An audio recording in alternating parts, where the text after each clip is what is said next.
1993 году в Джапалакском МТУ началось строительство больницы. Однако работа не была завершена и недостроенное здание стало заброшенным. Впоследствии объект и вовсе передали в частную собственность, что вызвало недовольство местных жителей. В связи с этим несколько раз проводились судебные разбирательства. Во времена Советского Союза здесь начали строить кожвендиспансер. После распада Союза строительство остановилось. Позже здание передали в частную собственность. Когда мэром был Мелис Мырзакматов, начался судебный процесс по возврату объекта. В прошлом году его официально передали государству по инициативе экс-мэра Бакытбека Житигенова.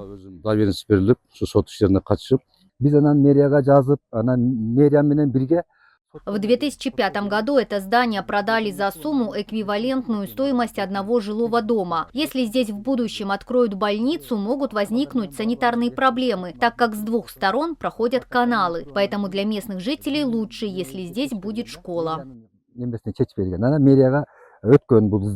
Теперь этот недостроенный объект превратят в современную школу. Такое решение приняли городские власти с учетом потребностей местного населения. Об этом мэр Жеңишбек Токтарбаев сообщил жителям во время встречи, отметив, что школа будет встана в эксплуатацию к новому учебному году.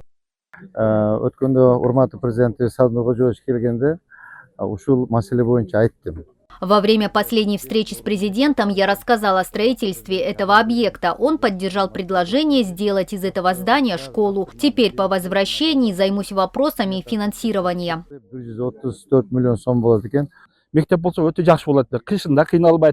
Наши дети вынуждены ходить в школы, расположенные далеко отсюда. Это небезопасно для них. Если в этом здании откроется школа, для нас, местных жителей, это будет очень хорошее решение. Для завершения строительства школы уже разработан специальный проект. По данным капитального строительства Ошского областного управления на это будет выделено 134 миллиона сомов. Госстрой рассчитал сметную стоимость будущей школы на 400 мест. Далее здание пройдет сейсмологическую экспертизу на пригодность. Также будет построена новая столовая.